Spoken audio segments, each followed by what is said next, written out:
김기현 국민의힘 대표가 전격 사퇴했습니다. 김 대표는 총선 승리를 위해 당 대표직을 내려놓겠다고 밝혔습니다. 민주당 지도부는 부산에서 현장 최고위원회를 열고 엑스포 유치에 실패한 부산 민심 달래기에 나섰습니다. 가덕 신공항 조기 개항과 부울경 메가시티를 적극적으로 추진하겠다고 밝혔습니다. 국회와 정부 그리고 민간의 10여 개 기관과 단체가 저출산 위기 극복을 위해 협력하기로 했습니다. 김진표 국회의장은 해결 방안으로 공교육 정상화를 강조했습니다. 전직 의원들의 시각으로 정치권 핵심 이슈를 풀어보는 여의도 정치회전. 자맹에 들어간 김기현 대표가 결국 전격 사퇴를 결정하면서 경랑에 휩싸인 여당이 어떻게 체제를 재정비할지, 여당발 혁신 돌풍이 홍성국, 이탄희 의원의 불출마와 백의종군 선언에 연이어 나온 야당으로도 번질 것인지 전망해보겠습니다.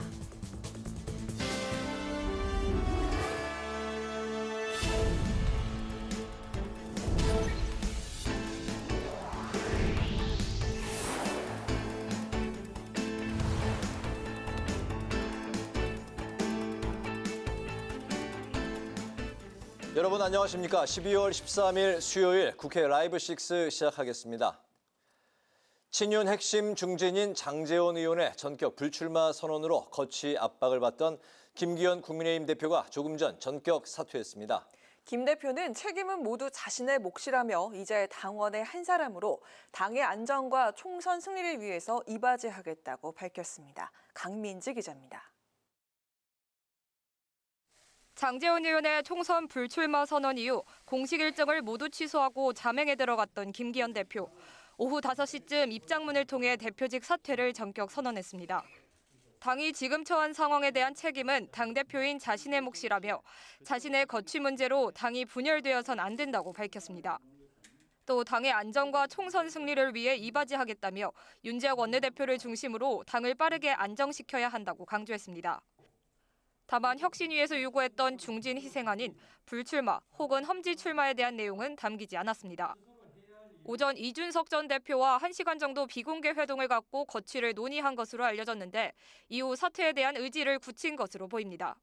지금 시점에서 본인이 굉장히 그 자리에 집착하는 사람처럼 비춰지는 이 상황 자체가 하루라도 지속되면 난 너무 화가 난다 이런 입장이셨던 것 같아요. 국민의힘이 오늘 예정됐던 정책의원총회까지 취소하며 당 단속에 나섰지만 당 안팎에서 김 대표에 대한 거취 압박이 커지자 결단을 내린 것으로 분석됩니다. 두 가지 선택 중에 하나가 대표직 사퇴밖에는 없다. 그렇게 생각합니다. 그것만이 제대로 좀 그 충격을 주고 그리고 또 이 여러 가지 판세를 바꿀 수 있는 그런 토대를 마련해 줄 수 있는 그런 방법이기 때문에. 김 대표가 직을 내려놓게 되면서 당은 일단 윤재혁 원내대표의 권한대행 체제로 가게 됩니다. 이후 문제는 윤 원내대표의 총선 지휘, 조기 선대위 출범, 비대위 체제로의 전환 중 당 방향을 선택해야 하는 건데 비대위 전환의 경우 벌써 한동훈 법무부 장관, 원희룡 국토부 장관, 김한길 전 국민통합위원장 등의 이름이 오르내리고 있습니다. 다만 당 지도부는 일각에서 제기되는 한동훈 법무부 장관 등의 비대위 구성은 사실이 아니라고 일축했습니다. 권성동 의원 등 다음 거취 압박을 받는 중진들과 김기현 체제를 옹호하던 초선들이 분위기를 예의주시하고 있는 가운데 총선을 앞두고 당 분위기는 여전히 어수선할 것으로 보입니다. 국회 방송 강민지입니다. 더불어민주당 내에서도 총선 불출마 움직임은 이어졌습니다. 이런 가운데 당 지도부는 부산을 찾아가 가덕도 신공항과 북한 개발 등을 흔들림 없이 추진하겠다고 밝혔고 전세 사기 피해자들에게는 선구제 후구상 지원이 필요하다고 목소리를 높였습니다. 천지원 기자가 보도합니다. 저는 오랜 고민 끝에 다가오는 제22대 총선에 불출마하기로 하였습니다. 더불어민주당 영입인재로 21대 국회에 입성한 경제전문가 홍성국 의원이 총선 불출마를 선언했습니다. 당내 현역 의원으로서는 5번째이자 초선 의원으로는 오영환, 강민정 의원에 이어 3번째입니다. 홍 의원은 후진적인 정치 구조의 한계로 성과를 내지 못했다며 학계로 돌아가겠다고 밝혔습니다. 같은 초선 의원인 이탄희 의원도 기자회견을 열고 선거제가 한 번 퇴행하면 돌이킬 수 없다며 당이 대국민 정치개혁 약속을 지켜야 한다고 호소했습니다.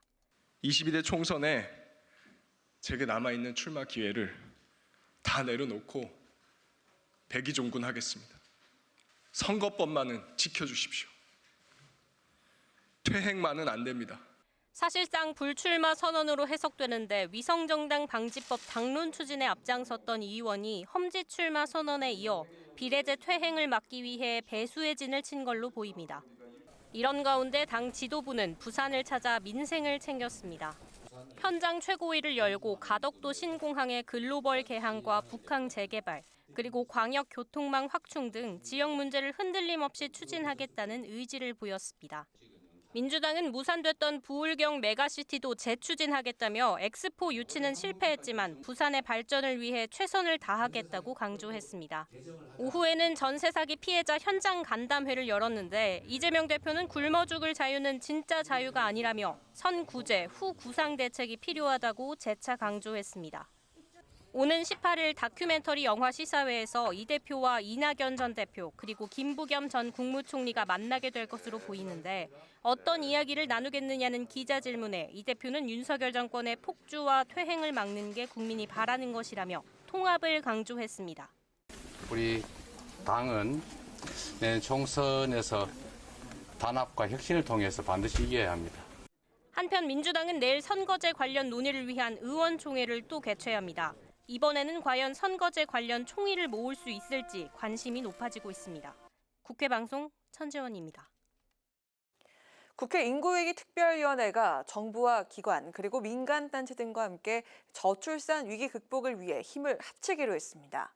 국회 등 10여 개 단체는 저출산 위기 극복 민관 협력 선포식과 함께 토론회를 열어 구체적인 극복 방안을 논의했습니다. 한규미 기자가 보도합니다. 갈수록 심해지고 있는 인구 절벽을 막기 위해 국회와 정부 그리고 기관과 단체들이 공동 대응에 나서기로 했습니다. 국회 인구위기 특별위원회는 출산고령사회위원회와 보건복지부, 한국자선단체협의회 등과 민관협력 선포식을 가졌습니다. 김영선 국회 인구위기 특별위원회 위원장은 개회사를 통해 양육을 보장하기 위한 예산 정책과 출산 연령을 당길 수 있는 대책이 필요하다고 말했습니다. 양육을 보장하기 위해서는 미혼모든지 기혼모든지 또는 어린 연령이든지 나이든 노산이든지 간에 난임 지원이라든지 출산 연령을 좀 당길 수 있는 대책도 필요하다 이런 생각이 들고요. 김진표 국회의장은 축사에서 인구 절벽 위기를 극복하기 위해 출산율 회복을 위한 과감한 발상의 전환이 필요하다고 독려했습니다. 우리가 직면하고 있는 가장 큰 위기는 인구 절벽입니다. 내년도 초등학교 신입생이 40만 명을 밑돌 거라는 암울한 전망이 좀 발상의 과감한 전환이 필요하지 않나 하는 생각입니다. 토론회에서 홍석철 저출산 고령사회위원회 상임위원은 공동체 기능과 가치 회복으로 저출산 위기를 극복해야 한다고 강조했습니다. 저는 이 출산이라고 하는 것은 이제 공공재가 되었다라고 생각을 합니다. 이 출산을 통해서 적정 인구를 유지하는 것은 이 다양한 경로를 통해서 국가와 기업과 개인의 영향을 줄 텐데요. 홍 상임위원은 올해 혼인 건수가 지난해보다 약 3% 늘었다며 내년 출산율이 0.79명으로 소폭 오를 것이라는 긍정적인 예측도 내놨습니다. 이 밖에 가족 친화 제도와 출산의 관계, 기업의 저출산 문제 해결을 위한 활동 등에 관한 여러 가지 방안도 제시됐습니다. 국회 방송 한규미입니다.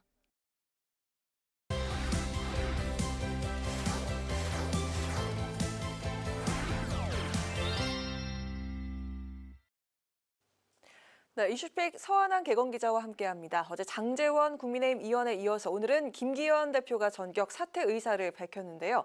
민주당 홍성국 의원의 불출마 선언도 함께 다뤄보도록 하겠습니다. 서한한 기자, 안녕하세요. 네, 안녕하십니까? 네, 김기현 대표가 오늘도 별도의 일정 없이 자맹을 이어갔는데 1시간 전쯤인가요? 조금 전 사퇴를 밝혔습니다. 한동훈 법무부 장관 등판 가능성도 거론이 되고 있죠?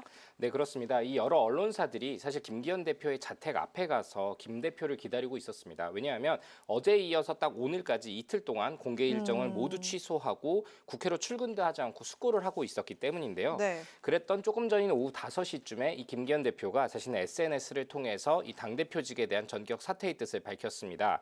이르면 원래 오늘 중, 어제나 오늘 중에 사퇴 의사를 밝힐 것이다라는 얘기가 나왔었으니까. 이 자맹을 이어간 게 어제 오늘이니까 오늘 중으로 나올 것이다. 네, 이틀 중에는 나올 것이다라는 얘기가 나왔는데 결국 어떤 의미에선 예측대로 된 셈이죠. 네. 김기현 대표는 자신의 페이스북에 이 오늘부로 당 대표직을 내려놓는다면서 지난 9개월 동안 윤석열 정부의 성공이라는 사명감을 가지고 일했지만 완수하지 못하고 내려놓게 됐다고 전했습니다. 하지만 이 글에서 이 출마 여부에 대해서는 구체적으로 밝히지 않았습니다. 때문에 자연스레 이 울산 아니면 서울이나 이 수도권 험지 중에 이 출마 가능성도 여전히 남아 있습니다.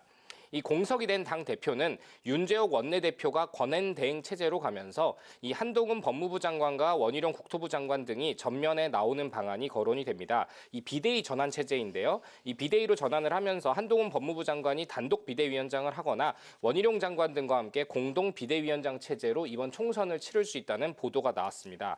이 역시 모두 대통령실에서 이 한동훈 장관을 가장 신뢰한다는 것을 바탕으로 볼 수 있는 시나리오들인데요.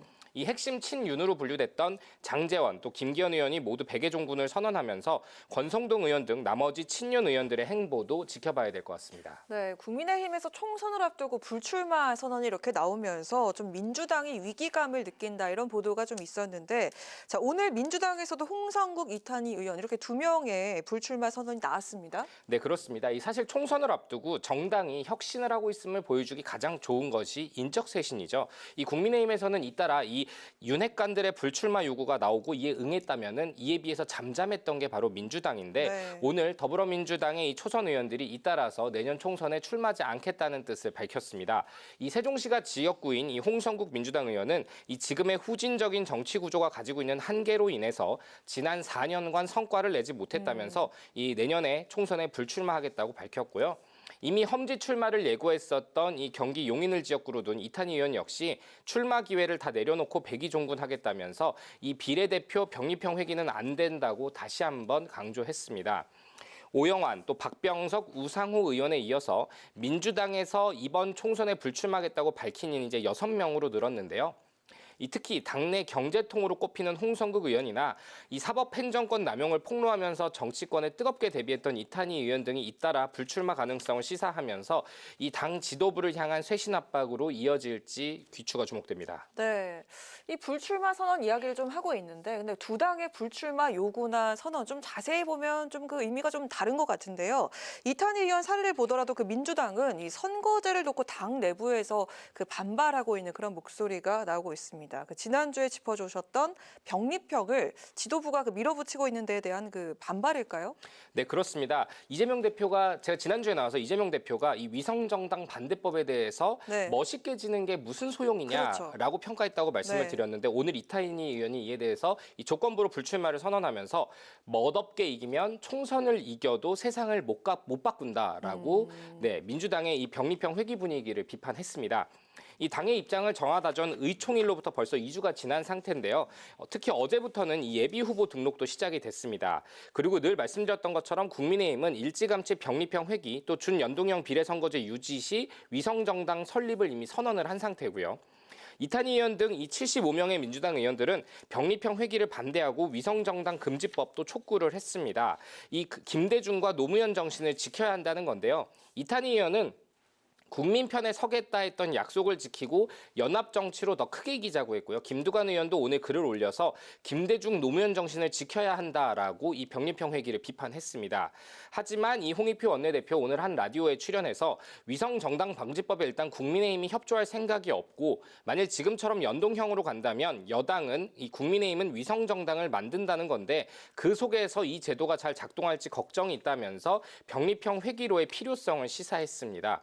그런 가운데 오는 18일 이 국회 정치개혁특별위원회는요. 제2법안 심사 소위를 열고 위성정당 방지법을 논의합니다. 일단 국민의힘은 사실 불필요하다는 입장이지만 심사 및 논의에는 참가하겠다 일단 그런 입장입니다. 네, 정말 그 총선이 정말 가까워지면서 본격적으로 여야가 총선 대비로 가고 있는 것 같은데 각 당에서 불출마를 선언하는 분들이 있다면 좀 새로운 얼굴들도 나타나고 있는 그런 추세인데요. 어떤 새로운 인물이 나올까 궁금합니다. 양당의 영입 직전 그 흐름을 좀 짚어주실까요? 네, 최근에 화제 이슈 기사 중에 하나였죠. 이 국민의힘에서 총선을 앞두고 네. 박지성 선수를 영입한다는 그러니까요. 그런 보도가 나왔었기도 네. 했는데 물론 이에 대해서 박지성 선수가 언급된 것은 맞지만 아이디어 차원이었다고 국민의힘이 해명을 했었습니다. 지금까지 국민의힘에서 밝힌 공식적인 영입 인재는 5명입니다. 지난 8일 이 일체 인재 영입 발표에서 하정훈 소아청소년과 의사, 또 박충건 현대제철 책임연구위원, 또 윤도현 SOL, 또 구자룡 변호사, 이수정 경기대 범죄심리학과 교수 등 5명을 영입을 했습니다. 네, 윤도현 SOL은 가수는 아니죠? 아닙니다. 네. 이 자립준비 청년 지원인데요. 네. 이 특히 이번 영입은 이 전문성과 인지도를 노린 영입이라는 평이 나옵니다. 이 특히 하정훈 의사 같은 경우 이 아이를 키우는 부모라면 모를 수 없는 굉장히 유명한 소아과 유명하신 의사거든요. 분이죠? 네. 네. 관련된 책을 출판해가지고 100만 부 이상 팔려가지고 유튜브에서도 굉장히 많은 조회수를 기록하고 있는데요. 이수정 교수 역시 국내 최초의 범죄 심리학자로 대중적인 인지도가 높은 인물입니다. 네. 민주당 역시 기후 위기 분야 전문가인 박지혜 변호사를 1호 영입 인재로 받아들였습니다. 이 기후 위기 관련 소송과 또 기후 위기 정책 제안 활동에서 참여한 인재인데 이 기후 위기라는 의제를 이번 총선에서 먼저 선점을 하고 특히 탈원전 폐기로 대표되는 윤석열 정부의 에너지 정책과도 대립각을 강화하겠다는 그런 의도로 풀이됩니다. 또 내일은 민주당이 경제 컨셉으로 영입 인재 2호도 발표를 합니다.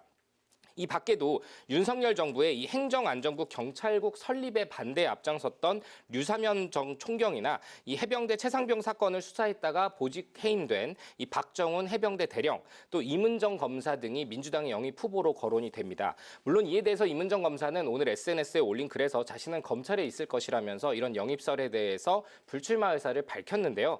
이 양 당이 어떤 새로운 인물을 받아들여서 또 국민들의 지지를 다음 총선에서 받아낼 수 있을지는 재밌게 지켜볼 부분인 것 같습니다.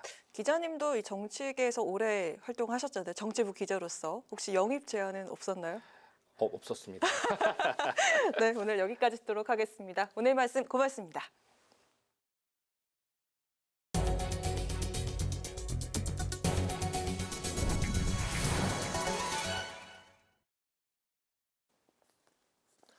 국회 부산엑스포 지원특위가 엑스포 유치 실패와 관련한 현안 질의를 위해 열렸지만 정부 여당이 불참하면서 파행됐습니다. 야당 의원들은 국회가 엑스포 유치 실패와 관련된 사항을 짚고 그 경과를 국민께 보고하는 것은 당연한 의무라고 강조하며 전체 회의에 불참한 정부 여당을 비판했습니다. 하지만 여당은 특위 활동 기한이 이미 끝났고 여야 간사 간 의사 일정 합의도 없었다고 반박했습니다. 박상우 국토교통부 장관 후보자 인사청문회가 오는 20일 오전 10시 국회에서 열립니다. 국회 국토교통위원회는 오늘 전체 회의에서 박 후보자에 대한 인사청문 요청안과 인사청문회 실시 계획서를 채택하고 자료 제출 요구의 건을 의결했습니다. 청문회에서는 LH 쇄신과 부동산 시장 연착륙 문제에 대한 질의가 이어질 것으로 보이며 청문 보고서는 청문회 다음 날인 21일 오전에 채택할 예정입니다. 국민의힘이 서류 조작과 가짜 채용 등으로 정부 보조금과 지원금을 챙긴 업체가 무더기 적발된 것을 질타하며 국가 보조금 부정수급을 근절시키겠다고 약속했습니다. 국민의힘은 논평을 통해 서류 조작 브로커에 공무원까지 한데 엮여서 사실상 보조금 부정수급 카르텔을 형성한 것은 결코 묵과할 수 없는 중대 범죄라고 강조했습니다. 또 국민 혈세로 지원되는 보조금인 만큼 부정수급된 보조금은 환수 조치하고 재발 방지를 위한 대응책 마련에 서두르겠다고 밝혔습니다. 더불어민주당이 어제 조달청 나라장터에 또다시 오류가 발생한 것과 관련해 먹통 사태가 반복되고 있다며 강하게 비판했습니다.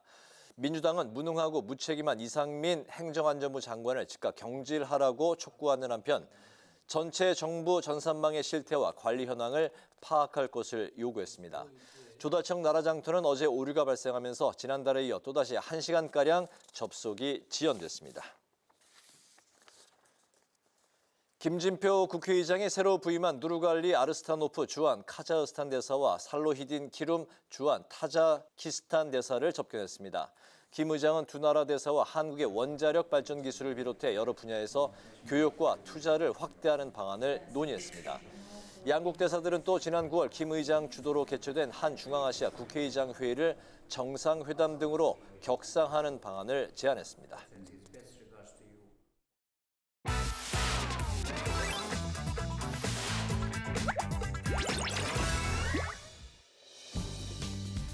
13일 강아랑이 전해주는 정치권의 뜨거운 말말말 강아랑의 정치랑입니다. 오늘 첫 번째 주제는 나를 밟고 윤석열 정부 성공입니다. 친윤의 핵심으로 꼽혀온 장제원 국민의힘 의원 내년 총선 불출마를 선언했죠. 이에 대해 중진들의 험지 출마와 총선 불출마 혁신안을 내놨던 혁신위에선 반기는 분위기입니다. 국민의 민심들을 정확히 읽고 한 것이 아닌가 저는 그렇게 보고 있습니다. 장제원 의원이 불출마 선언을 한 것은 혁신의 어떻게 보면 그 일환이다. 연속선상에 있다. 지금 이렇게 봐야죠. 한 3주 전, 한 4주 전쯤에 그러니까 혁신이 출범하고 한 열흘 2주쯤 지나서 사실은 중간에 어떤 분으로부터 장제원 의원이 때가 되면 결심할 거다. 그 얘기를 중간에서 전달을 받았습니다. 장제원 의원의 불출마 선언은 혁신의 일환이란 평가를 내놓은 건데요. 혁신위에 이어서 당 내에서도 호평이 이어지고 있습니다. 윤재욱 원내대표는 장 의원의 결단에 대해서 당과 정부 성공을 위한 희생이라고 평가를 했고요. 김영우 전 의원도 장 의원이 혁신안을 받아들일 수 있는 물꼬를 텄다고 평가했습니다. 또 하태경 의원은 장 의원이 불출마에 대해서 오래전부터 생각해 왔다면서 힘을 실었습니다. 인유한 혁신위가 친윤 핵심 의원들에 대한 불출마든 험지 출마든 희생을 요구하지 않았습니까? 거기에 대한 또 화답이기도 해서 결과적으로는 김기현 대표 포함해서 혁신의 물꼬를 텄다 이렇게 생각합니다. 2년 전쯤에 장제원 의원이 저한테 부산 말고 다른 고민 좀 함께 하지 않겠냐라고 제안한 적이 있어요. 아주 오래된 고민이었어요. 용산의 교감이라기보다는 알렸겠죠. 나 이런 선택을 했다. 대통령과 가까운 사이니까. 총선 불출마를 선언하면서 버려짐이 아니라 뿌려짐이라고 믿는다며 소회를 밝힌 장 의원. 불출마 결심 시점에 대해선 인수위 비서실장 때부터 생각해 온 것이라면서 답했습니다. 자신의 불출마를 발판 삼아 당과 윤석열 정부가 성공하길 바란다는 장제원 의원. 장 의원의 불출마를 시작으로 다른 중진들의 불출마 선언도 이어질지 지켜봐야겠습니다. 이어서 두 번째 주제는 정의당 비례 1번의 선택입니다. 유호정 정의당 의원이 금태섭 전 의원과 새로운 선택, 창당을 선언했죠. 이를 두고 정의당에선 탈당 목소리가 빗발치고 있습니다. 탈당해야 된다고 보십니까? 저는 그렇게 생각합니다. 그렇게 하는 게 유호정 의원이나 세 번째 권력에 좋은 거라고 생각하기 때문인데요. 탈당 안 하십니까? 저는 탈당이 그렇게 상식이라고 생각하지는 않거든요. 진보정당이라는 곳이 이렇게 만남과 이별을 좀 반복하면서 오늘까지 왔기 때문에 당원분들도 지금 우리 당이 이제 향후에 어떻게 가야 하는가에 대해서 좀 차분하게 아마 생각해 주시고 있을 거라고 생각을 하고. 네, 김준우 정의당 비상대책위원장은 탈당을 거부하고 있는 류호정 의원에게 16일까지 탈당하라며 기한을 정했습니다. 또 류 의원이 탈당을 거부할 경우엔 징계 절차에 돌입하겠다고도 밝혔는데요. 그러면서 김 위원장은 정의당 비례대표 1번이 사퇴하는 모양새가 된 것에 대해서 사죄해야 하는 건 아닌지 진지하게 고민하고 있다고 밝혔습니다. 자, 이런 정의당 분위기와는 다르게 류 의원은 인터뷰를 통해서 병역 성평등을 논제로 꺼내야 한다고 주장했습니다. 2035년 국방 전력이 2차 급감이 오게 되어 있거든요. 네. 불과 12년 뒤의 일입니다. 12년 뒤에 병력 공백은 발생한다라는 거죠. 그래서 여성도 국방 병력으로 참여해야 하지 않나라는 이런 논제가 충분히 가능한 거고요. 돌봄 영역에서 성평등 진전이 이루어질 수 없다면 여성 진정을 상상할 수 없는 거죠. 병역 성평등 제안에 대해서 이준석 전 대표는 이 주제를 논하기 위해선 구체적인 아이디어가 뒷받침돼야 한다고 목소리를 높였습니다. 또 김성환 민주당 의원도 금태섭 전 의원과 류호정 의원이 병역 성평등 변화를 이끌어낼 수 있는 능력이 있을지는 의문이라고 지적했습니다. 금태섭 류호정 같이 활동해 오신 분들이 여성 징병제를 얘기하니까 너무 냉탕문탕을 왔다 가는 것 같다라는 그런 어떤 좀 아이디어가 있어야 되는 상황이지 단순하게 여성 징병제 하나 뚝 외쳐놓는다고 해가지고 이게 젠더 문제 있어가지고 큰 아젠다로 떠오르기는 어렵습니다. 새로운 창당의 주요한 핵심 의제이냐, 그리고 또 지금 금태섭 류호정 정당이 실제로 그것을 이끌 능력이 되겠냐, 이런 문제는 조금 더 회의적이라고 보입니다. 신당 창당 선언과 함께 병역에서의 성평등 문제를 꺼내든 류호정 의원. 정의당 비례대표 1번의 선택을 국민들은 어떻게 바라보고 있을까요? 지금까지 강하랑의 정치란이었습니다.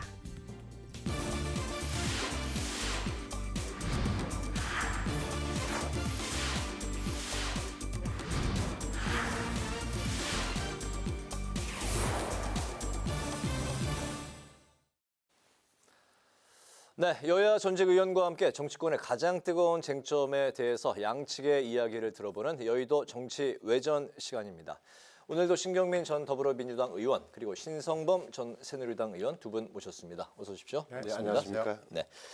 김기현 국민의힘 대표가 조금 전 5시쯤 넘어서였던 것 같은데요. 당 대표직을 전격적으로 이제 사퇴했습니다. 사퇴 소식이 들려왔고 사퇴의 변은 송구하고 더 이상 저의 문제로 당이 분열하지 않았으면 좋겠다. 또 이제 총선을 위한 승리에 대한 언급도 이제 같이 이제 덧붙여서 했는데요.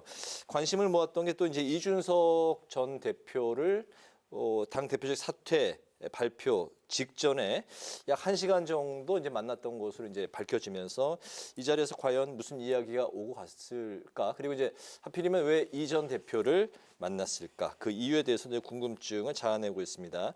김기현 대표의 결단 그리고 앞으로의 김기현 대표의 이후에 이제 행보를 좀 어떻게 바라볼지 먼저 두 분의 이야기를 들어보겠습니다. 신성범 의원님부터 들어볼까요? 참 정치에서 타이밍, 시점의 중요성을 좀 절감하는데요. 그러니까 저는 김기현 대표가 불출마는 언젠가 할 거라고 예상을 해왔어요. 근데 이게 차일 피일 미루는 사이에 어떻게 보면은 김장연대의 한 축, 다시 말하면 김기현 대표를 만들었던 가장 큰 세력인 장재원 의원이 뭐 완전히 불출마 선언을 해버리니까 쑥 빠져버렸단 말이에요. 그러면 결국은 일찍 당 대표로서 나는 불출마하겠다. 다만 뭐 이렇게 했으면 좀 더 연장이 대표 체제 연장이 가능했는데 타이밍도 놓치고 해서 모양새가 많이 흔히 하는 말로 빠져버린 상황이 된 거죠. 그래서 타이밍을 놓쳤다는 말씀을 먼저 드리고 그러면 어떤 문제가 발생했겠느냐. 제가 보기에는 김기현 대표의 홀몸이 아니었어요. 무슨 말이냐. 당 대표 되는 과정에서도 많은 현직 의원들의 도움을 받았던 거예요. 네. 그 말은 빚을 많이 진 사람이에요. 부채가 많다고. 네. 현직 의원들 입장에서는 대표 등 뒤에 숨어서 대표가 용산 또는 대통령실로부터의 압력을 막아낼 것이라는 기대감, 공천 과정에서 영향력을 행사할 것이라는 이런 생각, 모든 게 대해서 대표 뒤에 딱 숨어 있다 보니까 홀몸이 아니어서 가볍지 않았어요. 김기현 대표 제가 뭐 뻔히 아는 처지인데 그래 보니까 몸이 무거운 상태에서 정부 여론은 안 좋아지고 당내 세력은 확실하게 김기현 대표 체제 유지를 바라는 게 다수였지만 국민 여론으로부터 점점 멀어지는 이 과정에서 견딜 수가 없는 거죠. 버틸 수가 없는 거다. 이렇게 해서 이번에 냈는데 안타깝다. 다만 이준석 전 대표를 만나서 이준석 대표의 뭐 사인에 따라서 말에 따라서 저는 행동 옮겼다고 보지 않아요. 둘이 무슨 이야기를 했을 거 아니야. 제가 짐작컨대는 김기현 대표는 이준석 전 대표 보고 당 떠나지 말라는 그런 이야기를 했을 테고 이준석 전 대표는 우리 둘 다 당해봤지 않느냐. 대통령이 안 바뀌면 국민의힘이 힘들다는 이야기를 했을 거예요. 제가 보기에는. 거기에서 뭐 서로 그냥 동병상련 정도. 그리고 이준석 전 대표가 이야기했지만 완전히 어려울 처하니까 오히려 돌 던지는 이런 초선 의원들 조심해야 된다. 이런 이야기를 했을 거라고 저는 봐요. 그러면 김기현 대표 타이밍을 놓쳤다고 말씀하셨는데 그러면 적절한 타이밍은 언제였다고 그러니까 생각하십니까? 일찍 강서구청장 선거 이후에 차라리 불출마나 먼저 선언하고 당 대표직을 가지고 제가 당을 쇄신하는데 앞장서겠다라는 이야기를 했으면 좋았을 건데 그게 좀 놓친 거예요, 타이밍. 장제원 의원의 불출마 선언이 결정적인 뭐 이번에 결단에 영향을 미쳤을까요? 어떻습니까? 어떻게 보면 뭐 김장연대라고 그러는데 장제원 의원이 상의를 한 것 같지는 않아요. 갑자기 했고 그 사인은 물론 있었죠. 윤 대통령의 엑스포 이후 부산 시찰 때 장제원 의원이 갑자기 거기 온 거 아니겠어요? 네. 그때 어떻게 보면 장제원 의원이 뭔가 뒷거래 같은 거, 타협 같은 거 뭐 이런 게 있었지 않느냐라는 설이 돌아다녔는데 그게 현실화된 게 장제원 의원의 갑작스러운 불출마 선언 아니겠습니까? 네. 그래서 장제원 의원이 뭔가 딜을 받아들였다. 그 뭔가에 대해서는 여러 가지 억측이 있습니다만은 본인이 불출마하는 대신 불출마보다 더 큰 거, 단기적으로 받을 것 그리고 장기적으로 받을 것 정도는 챙겼다. 그러니까 김장연대는 장제원 의원의 와해로 해서 김기현 체제는 더 이상 유지될 수 없는 거죠. 사실 오늘 직전에 나왔던 이 사퇴 선언은 시기의 문제, 타이밍의 문제일 뿐이지 불가피한 선택인 것 같고요. 그러니까 금방 신 의원이 얘기했던 타이밍을 놓쳤다는 지적은 맞는 거죠. 이게 10월 초에 있었던 이 강서 직후 있었던 벌써 지금 한 달이 지금 더 지난 거 아니겠어요? 네. 시기를 많이 놓쳤고 인요한 혁신위원회가 시간은 좀 벌어졌지만 아무런 도움을 주지는 못했다라는 거고 이제는 뭐 지나간 건 지나간 거고 이제 앞으로가 문제인데 앞으로 비대위원장이 누가 올 것이냐 그리고 또 공관위원장이 또 누가 올 것이냐 네. 이제 이걸로 결국은 이 국힘당의 진로 이게 결정이 될 것 같은데 거기에 결정적인 것은 윤 대통령의 생각이죠. 윤 대통령이 이제 내일이면 유럽 방문해서 돌아오니까 돌아오고 난 직후에 여러 가지 일들이 결정이 될 것 같은데요. 하여튼 앞에 그 두 가지 보직에 대해서 어떤 시나리오를 쓰느냐에 따라서 국힘당의 미래는 결정이 될 수밖에 없어 보입니다. 네, 김기현 대표 개인의 행보에 대해서 뭐 하나 더 간단히 좀 짚고 넘어가면은 앞으로 그 총선 출마에 대해서는 좀 어떻게 예상하십니까? 그 부분 이제 말씀을 안 하셨더라고요. 출마냐 불출마냐인데 제 느낌으로는 아마 다시 한 번 더 기회를 갖고 싶은 생각을 아마 개인적으로 할 거예요. 무슨 네. 말이냐? 결국은 대표직은 내려놓고 울산에 출마는 하겠다는 일컬을 읽히는데 이 부분이 어떻게 될지 사실 좀 미래를 예측하기 힘들어요. 다시 평당으로 들어가고 평의원이 되면 네. 공천 과정에 원오버됨 여러 명 중에 한 명으로 들어간다라고 하면 네. 공천 공천 과정에서도 무슨 일이 발생할지 모른다. 그리고 다만 양손에 떡든 것처럼 보였던 모습 이것도 하고 싶고 저것도 하고 싶고 뭐 불출마를 일찍 선언했더라면 하나는 줄어드는 건데 네. 그래서 선을 늦게 하는 바람에 출마도 하고 싶어 하는 것 아니야? 대표직도 유지하고 이런 이미지가 더 씌워진 게 김기현 의원 입장에서는 아주 안 좋은 거라는 말씀을 좀 드리는데 어떻게 할지는 뭐 본인의 의사와 또 여론에 따라 달라지지 않겠어요? 네, 오늘 그 이준석 전 대표와 회동에서 이제 이 전 대표는 김기현 이제 대표에게 불출마와 대표직 사퇴 둘 다 취하지는 않았으면 좋겠다 이런 뭐 조언을 했다고 하더군요. 근데 지금 상황으로 봐서 출마를 하겠다고 그러면은 못 말리겠지만 오늘 얘기를 안 한 걸로 봐서는 출마 생각을 지금 갖고 있는 거고 네. 기회 봐가지고 지금 공표를 하려고 그러는 거 아닌가 싶어요. 네. 그런데 이게 할 수 있겠어요?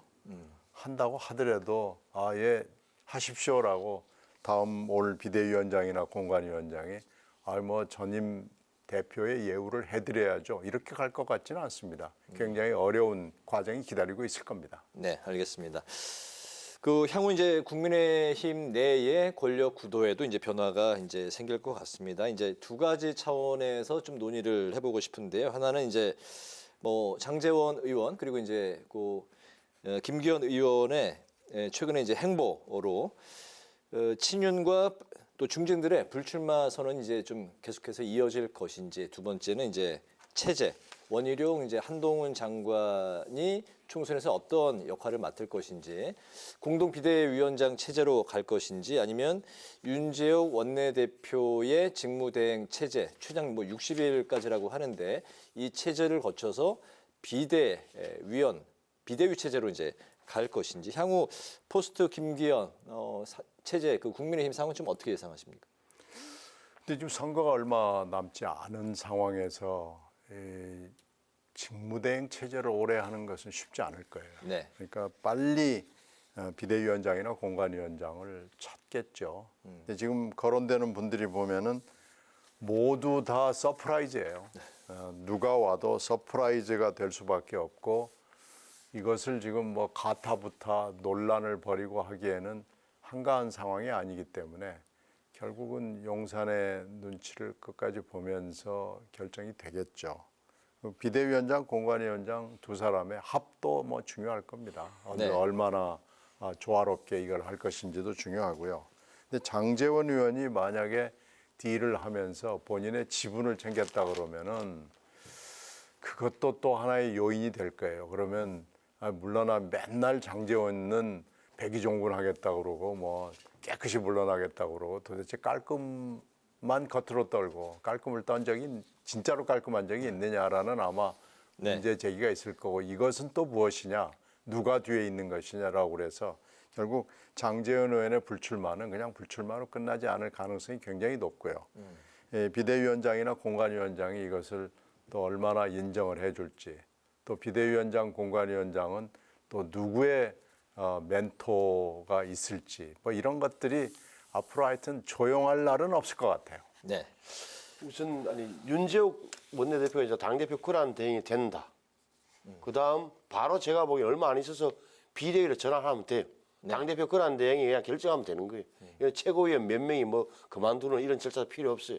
그리고 정부에 추임받으면 되고 당대표를 선출할 수 없기 때문에 그런 거예요. 네. 임시전당대회를 위해서 당대표 선출한 것은 불가능하기 때문에 비대위는 뭐 현실이다. 그럼 누가 비대위원장이 되느냐? 그건 모르겠고 말씀하신 대로 다만 다른 친윤 의원들의 중진들의 불출마에게는 압력은 거세질 거예요. 왜?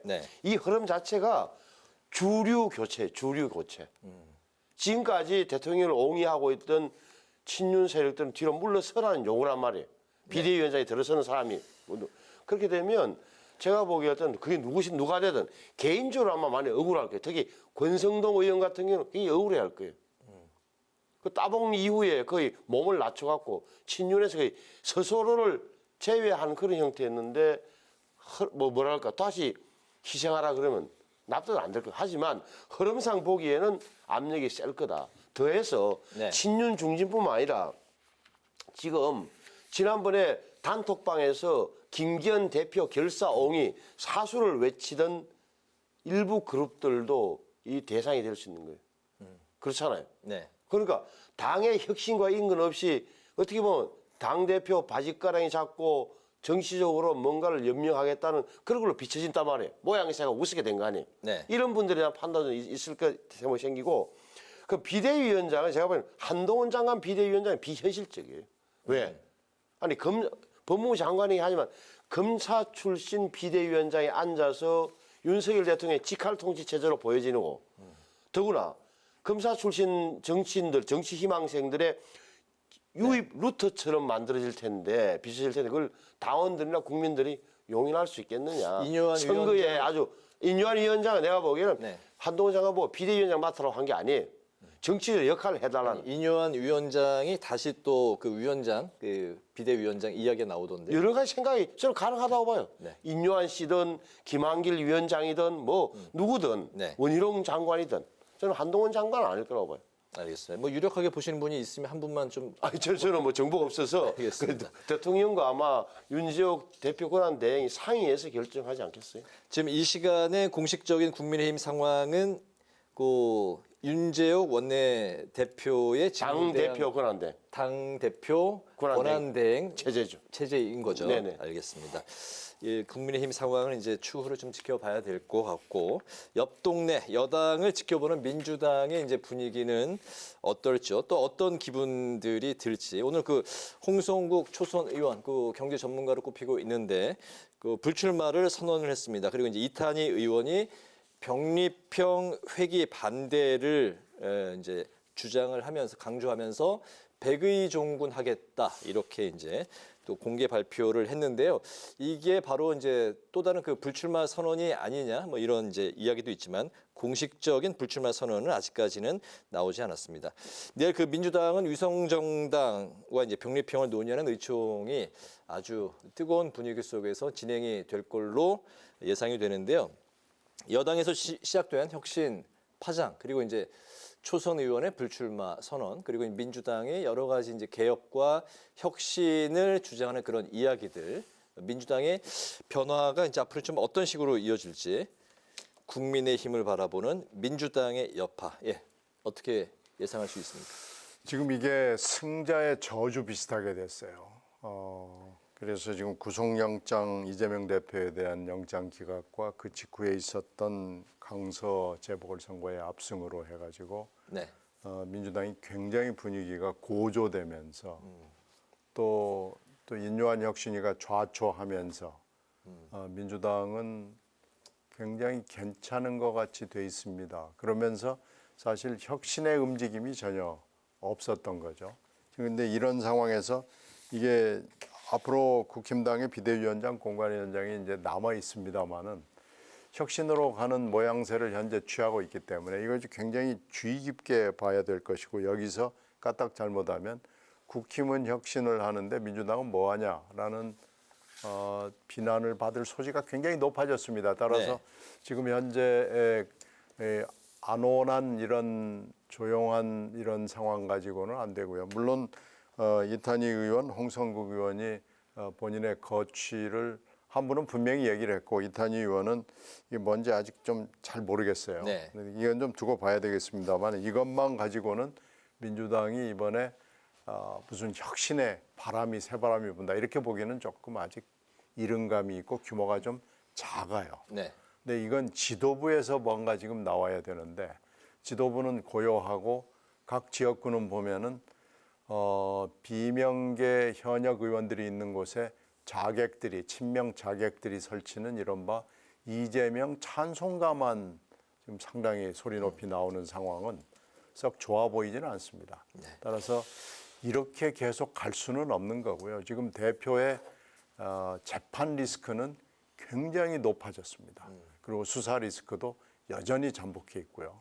이런 상황에서 이게 좀 이대로 가서는 안 된다 하는 얘기들만 있는 거지 지금 뚜렷한 움직임이 가시적으로 보이지는 않고 있습니다. 야당이 민주당이 자세를 낮추는 듯 보였지만 마음속에서는 오만함이 좀 있었던 거죠. 오만함이라는 표현 뭐 좀 지나칩니다만 예를 들어서 이런 거예요. 윤석열 봐. 결국은 윤석열 대통령 안 변할 거야. 국민의힘은 저 모양 저 꼴로 갈 거야라는 걸 상식을 깔고 있었던 거예요. 근데 사람 뭐 안 바뀝니다. 뭐 이런 이야기도 하고. 그런데 윤석열 대통령 자신도 선거에서 패배할 것이 뻔한데 어떤 몸부림이든 칠 거라는 상식이잖아요.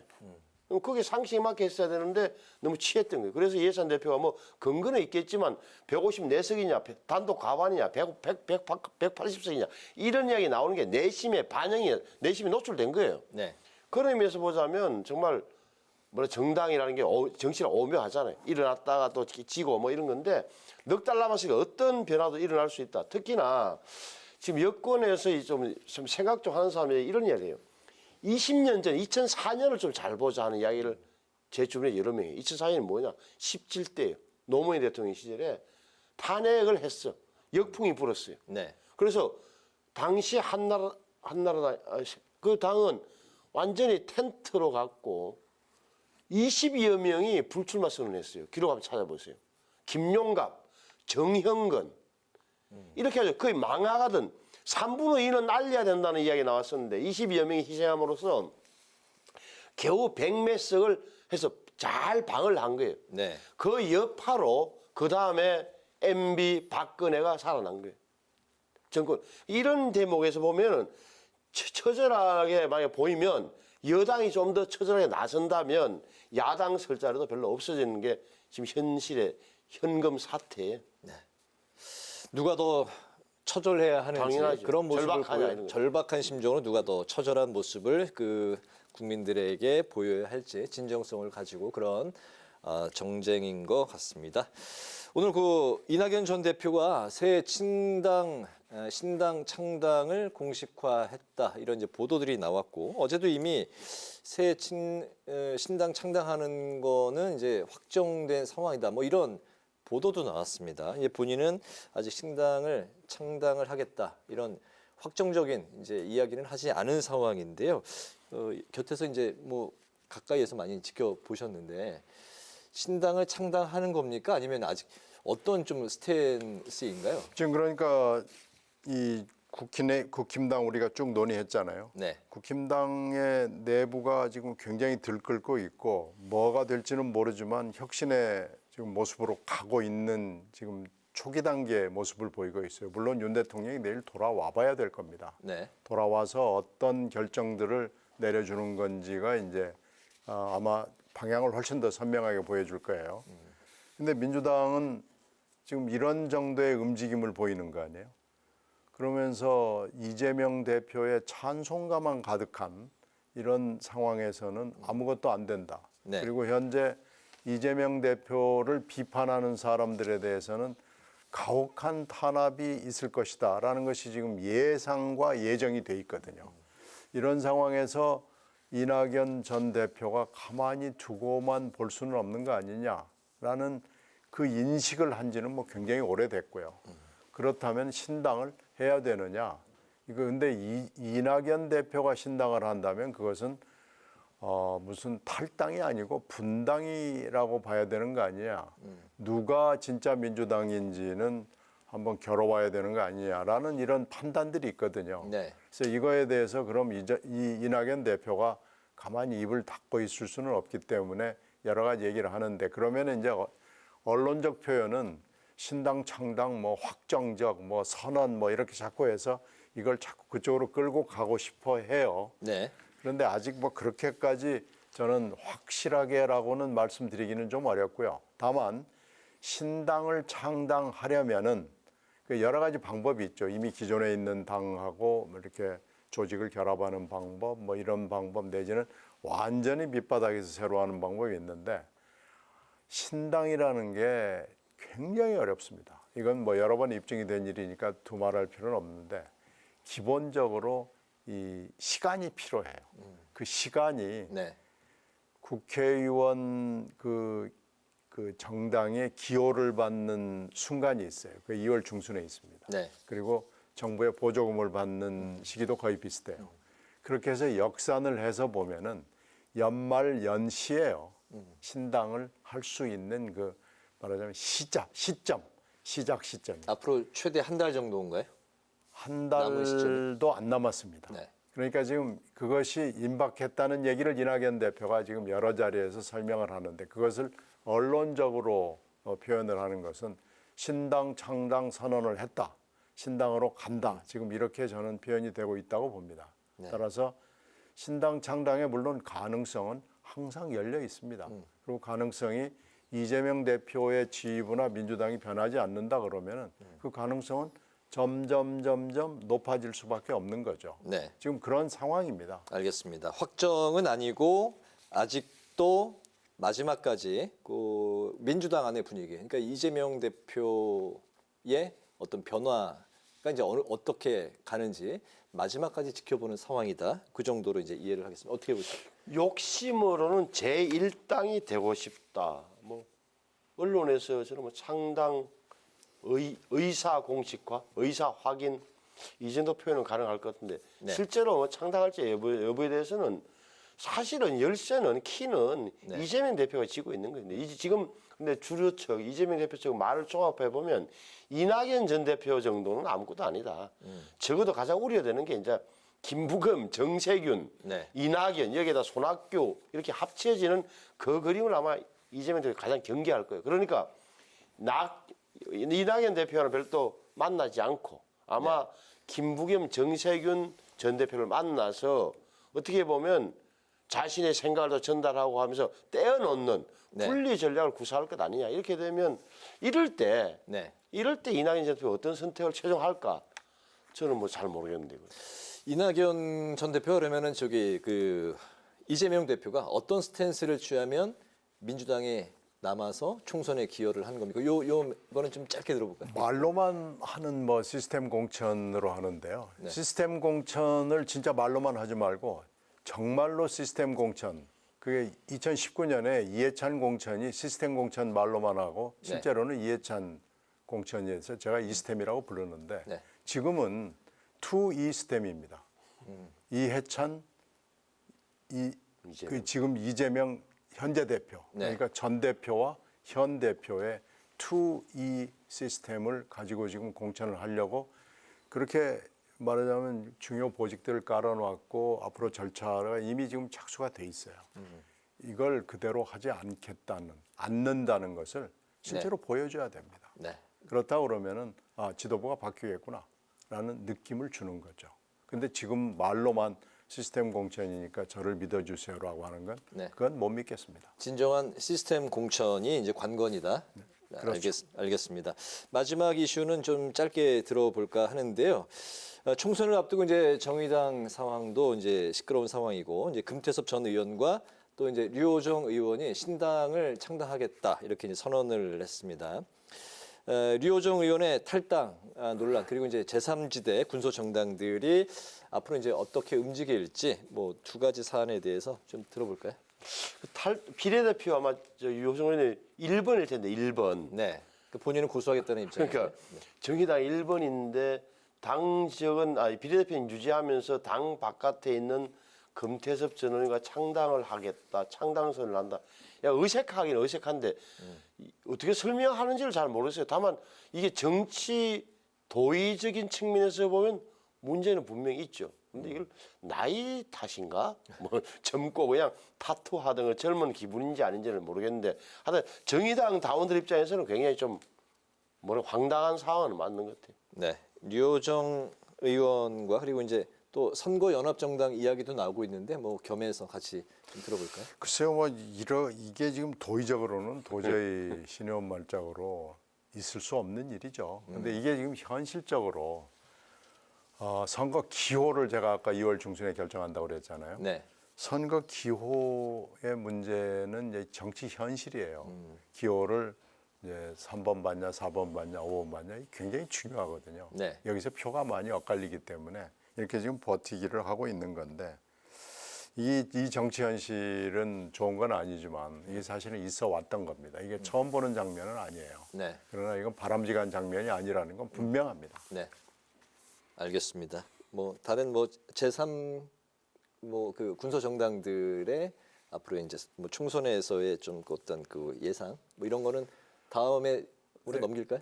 그러시죠. 뭐 앞으로 어떤 상황이 벌어질지를 지금 저희들이 아무리 예측해봐도 실제로는 아마 안 맞을 겁니다. 그 진보당, 노동당, 녹색당 이런 정당들의 선거에 같이 연합 이런 게 한번 제대로 된 모습을 드러내서 선택을 받아보는 것은 중요한 실험이라고 생각해요. 그런데 현실적으로 양당 체제에서는 힘을 발휘할 수 있다는 더 별도로 하고. 알겠습니다. 본격적으로 이제 그 돛을 띄웠을 때 그때 다시 한번 이야기를 하도록 하겠습니다.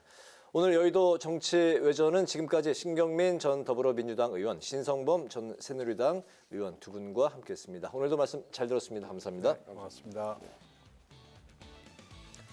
네, 오늘 국회 라이브 6도 여기서 마치겠습니다. 시청해 주신 여러분 고맙습니다.